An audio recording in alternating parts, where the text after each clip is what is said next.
Welcome to Doorway to Design again. I'm your host, Cindy Joshi, helping you explore your design possibilities for your wedding. Thank you for watching me. If you haven't already, please like and subscribe to my channel. This just helps us continue making great content for you so you can enjoy. Okay, so you're probably wondering, what are we learning today? So today we're focusing on a reception, and the stage for a reception, we're going to learn about that, what size should we be picking, printed dance floor with the monogram, and we're royal colors we're using. Purple is always associated with royalty, so we're going to learn about that. How to handle guest size increase, that's a very common theme. You'll see that in all my videos. The wish list, as well as requirements from the client and the venue. So that's the stuff we have in store for you today. Looking forward to it. So let's take a look at their guest card and what their requirements are. To start with the guest card, reception is the one event they want us to focus on.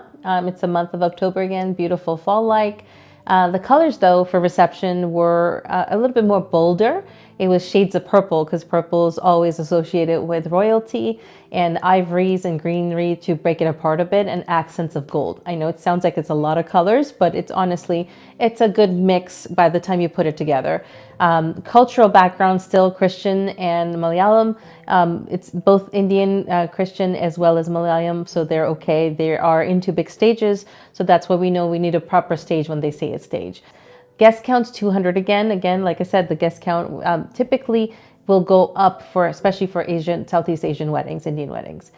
Client wish list is so much fun because that's where you're learning their expectations. What are they wanting for the budget they're spending with you, and or with the designer. We get to design, but then what is the budget I give them to go ahead spend with the decorator or printed dance floor company and things like that. So that's where we get to have fun. So client wish list, the very first thing is a stage, a white stage, laminated stage, where we can put the products on top of it. So stage is must have with the products like candle wall and floral arches and stuff like that. That is what they had in mind. White dance floor. White dance floor is very important for them because it anchors the room, it neutralizes everything, and it's not a must-have, but if you go down, there is a good-to-have monogram on the dance floor. Tablecloths. Tablecloths are a must-have. This is a linenless property where they don't really carry linen. That's designer, if you will. It's just typical polyester cotton. It'd be okay for a conference, but not for a wedding. So that is definitely a must-have. In terms of centerpieces, they're looking for about 20 centerpieces. If you put 10 people per table, you would need about 20 centerpieces for 200 guests. So 200 divided by 10 that's how we came up with 20 tables. Now, if you do a VIP table concept, that would be a different situation, but we'll talk about that in a minute. Sweetheart table is a must-have for them. That's where the bride and groom would sit separately. They would not sit with their parents at any one given table, his side or her side. They would be smack in the middle of the ballroom, and that is a table that's to be noticed. So we have to put some due diligence on that in terms of designing and decor. Gold chivari chairs, again, not looking at the hotel's banquet chairs, because those banquet chairs are quite often just really used for comfort for a conference where somebody's there for 8 hours learning in a conference setting in the classroom style, whereas you're in a banquet seating chair and you just want to have fun, and it makes it look good when you have a gold chivari chair versus a banquet chair. So that's the must-haves. Now, good to haves, we had quite a few there too this time. We have a VIP table. They wanted long, elongated VIP tables, but then, we came down to a point where budget was really pressing. And so we had to give away 2 parents' VIP table next to the bride and groom, and we'll go over those sketches pretty soon. Monogram on the dance floor. Now, the white dance floor was a must-have, but having a monogram in the middle was a good to have, so that's on that list. And charger plates and napkins. These are typically not a must-have for a lot of our clients, but if there's a little bit room to splurge a little, it just makes the wedding a little bit more polished and finished. The reception looks a lot nicer when you have a gold charger plate, a nice accent napkin, or a rustic theme if you're going for it. So charger plate napkins are a great way to finish a nice reception table. Okay, so this bride gave me 7 pictures, whereas in the previous one, I only had 1 to go for inspiration. So like I said, pictures are never a concern. In this case, she sent me this beautiful wedding where they have orchids and manzanita branch trees and crystals drooping down, lots of candles, lots and lots of candles. So if you zoom in here, that's a VIP table. That's why there's step and repeat and lots of candles. That's not a round table, but nevertheless, I understand she likes crystals from looking at this picture and lots of candles. Second picture happens to be at the venue where she's getting married. And even this is more like, again, some crystals dropping down with these beautiful goblets. And she likes some high pieces. So I'm seeing that over here. She likes a bridge. She likes some low flowers as well. From this picture, again, going for a high piece. That's what I get out of this one. And looking at this picture is not as clear, but in this case, it's again those beautiful goblets falling down, but with florals and lots of flowers, and again bridges. And notice how at the bottom it is also full of flowers and candles.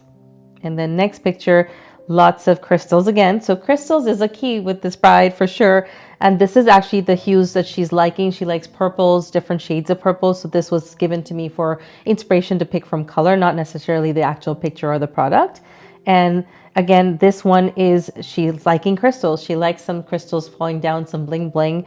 And the very last picture is also bling and flowers. So lots of bling, flowers, candles, and crystals. So we know what we're giving her. Who doesn't love sketching, right? Sketching is the best part of this whole process because that's when you get to see visually what the room might look like. So come take a look. We decided to do a floral arch for this bride. And we gave her lots of greenery and purple flowers. We went for an asymmetrical look. So where we were heavy on the top, perhaps with the flowers, or bottom right, and just flowers evenly. And then we decided we're going to give her two beautiful tall candle walls that actually had a cutout on them. So it actually had 60 candles per wall. And basically at every joint is where you had a candle. And those are 10-hour burning candles we gave them. And same thing here on this wall. This side's the same way, where we had, again, 60 candles on this side. So imagine you had a floral arch with a beautiful chandelier hanging on it, with lots of flowers trickling down, different shades of purples and blushes, or actually purples and greenery. And that is what the stage looked like. But yet we're not finished yet. Behind the stage, we were going to do this gorgeous ivory drapery. So it actually doesn't take too much away from the backdrop, but it accents it. And so that's the beautiful draping in the back. And then we went ahead and gave them a stage that was 12 feet deep, 24 feet wide. And this is 12 feet deep in here. We gave them a fainting couch, I like to call it, where it's got one side heavy, and that's where it would have matching pillows.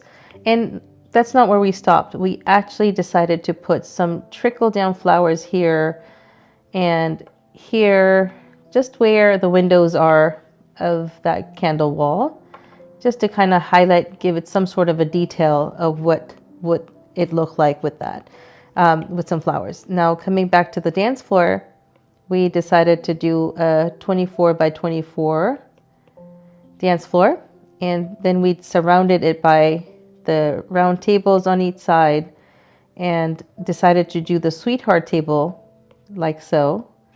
And then remember her VIP table concept, we decided to give her at least a little bit just for her parents. And this is where only 3 people were going to sit. Her parents, his parents, and a grandparent, and that luckily worked out for them. And this is where the bride and groom were going to sit, where the heart shape is. We did all ivory tablecloths. I did gold so you could see it's a neutral tone. This is where we did ivory, and this is all ivory. And then we did gold chivari chairs around the edges, kind of like that. We did gold charger plates on every table with purple napkins to match the shade of purple that we had, the orchid purple, with waterfall edge colors, the layout of the napkin. And then we had flowers in the middle, whether it was a short centerpiece or whether it was a sculpture stand where it kind of stood here like this in a metal urn, and with the purple flowers came in through around the rim of that. We did add in a lot of crystals from there so that people could see. It's a stand, a nice sculpture stand with flowers and crystals dripping down, lots of candles at the bottom. So that's pretty much what we had. And then obviously, let's not forget the monogram designing in the middle for them.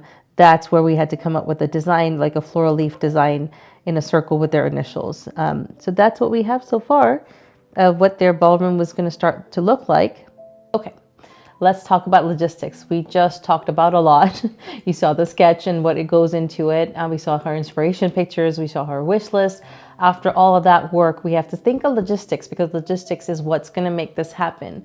What does the hotel have? What products can we use from them? What is their timeline, and when do we need to come in or work with the planner? And so how long do we get to install this? Or letting at least the client know, after this kind of a look, how long does it take? Again, this would be around 8 to 10 hours. The hotel, we had asked them to give us a 12 by 24 stage riser, which they have, which is awesome. It's just that we would need them to install it before we arrive. Polling system, again, draping behind the floral arch, the purple arch that we had. We had 2 candle walls. That was a heavy item to bring in, with lots and lots of candles. That's 120 candles we put in. A lot of hardware coming in, a lot of florals, a lot of chairs, charger plates, napkins, a couch for the stage, the bride and groom chairs that are specialty chairs, and you'll see them in the finishing pictures coming here pretty soon. So a lot of products need to be unloaded. It's like moving every single weekend, right? You have all these specialty items. You can't just dump them in something. It has to be reopened when you come on site. So installation, functionality, logistics is very, very important that day. We don't wait for that day. Obviously, it's weeks of preparation to talk to the hotel and the planner to make sure all the information's in and what products we're bringing in, so they know it's not just a matter of just going like this and everything's done. It's a matter of actually really working out the details and making sure we work on all the logistics.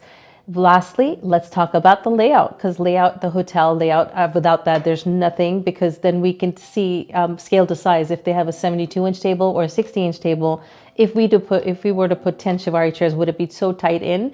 And we get to see reality-wise, is it scale to size, and how much room do we have between the 2 tables? And logistically, is there enough room for a buffet, or do we put it outside in the foyer? So layouts are always very important. So let's take a look at the layout. Okay. Let's look at the layout. Remember, their guest count was the biggest thing. They were at 200. They went up to 240. And then eventually they said, no, let's just set up for 260. Well, 260 divided by 10, that's 26 tables. Hence, we have 26 tables here. And it's tables of 10 of each. So that's 260 tables is what we're looking at. That's one of the first things we resolved here on the layout.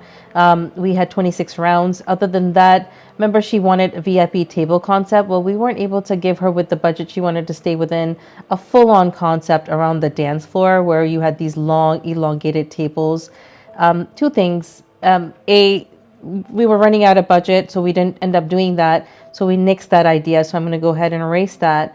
But more importantly, they realized they didn't want to. Parents and the bride and groom came together and they said, okay, I think your idea is good. Let's not get into that, because when you open that can of worms, you get into who's going to sit there and why did not I get invited to that? Am I not important enough in your life? All that can of worm gets open. So then we decided to simply just give her 2 parents' tables where immediate parents are there. The bride and groom are right here. Simple. Everybody's happy. Now, any tables that were closer to the dance floor, like these yellow ones that I'm highlighting, those are the ones where there were enough VIPs could sit there. So then what we decided to do is some tall centerpieces there. Those are the ones where we had the specialty sculpture stands and, with crystals hanging down. Then we had alternating florals on the table with lots of candles and stuff. So these are the heavily dressed tables right over here. With the parents, remember, she liked the geometric shaped, the gold frame, and then we had these flowers all around it with heavy floral toppers. That's what we ended up doing for the parents' table. We dressed it up a little nicer and with more shimmer linen and things like that. So love the fact that the stage came out 12 by 24 here. We flushed it to the dance floor and not enough space to leave even a staircase there, because we like the even flow of having a white stage and then a white dance floor starting right after. You don't want to see the hideous carpet in the middle here if you leave that space for the step. And that's one of the main reasons why we didn't put a step there. Later on, we decided to put the step on one side of the dance floor, which in this case was here. So that you don't see on the layout, but that's what we decided. That was just on the spot feedback. And we changed it. The DJ ended up being here, and we ended up putting the projectors again on the left and right side of the room, so everybody all the way in the back could actually see what's happening either here, up here, or on the stage, where they're not so close to the bride and groom, where the video cameraman was kind of following them around. So we've solved a lot of things in this case, where the guest count got simply, we added 4 more tables to be able to make up for, or 6 more tables to be able to make up for the guest count that went up about 60. Like I said, remember, the guest count always goes up, never goes down for Indian weddings. So this case, we started at 200 and we ended up being at 260. So yeah, we resolved that. We did a white dance floor. We did some sort of a concept of VIP table. It might not be as large, but we gave her that. We got away with the dance floor with the monogram in the middle. So she pretty much got everything. She got charger plate, napkins, chivari chairs, amazing centerpieces with crystals hanging on them. So yeah, all in all, where I would say it's a beautiful wedding. Can't wait to show you the final reveal. Phew, so much to talk about, right? We've done a lot of work. We've talked about hotel risers. We've talked about time of installation to charger plate, napkins, stages, dance floor, monograms, VIP tables, and how to make all of this possible in a certain amount of budget and time. And so we have done a lot. We've talked about the guest count gone up and how to accommodate that last minute, and how do we make sure it goes from 200 to a 260 people wedding. That's a good chunk that's gone up. And how do we accommodate with that? Why do we not do a VIP table? Because it starts a whole can of worms maybe some people don't want to deal with as you get closer to your wedding day. You really don't want to stress out about who's the uncle and the aunts and the friends that you do want to sit on the elongated table or not. So in this case, they've ended up picking not to do that. They just did simple VIP table for the 2 parents, a pair of them on the left and a pair of them on the right. So lots and lots that we did, and keeping her vision and color schemes in mind, let's see what we came up with. I can't wait till I show you all the final products and how it turned out. Take a look.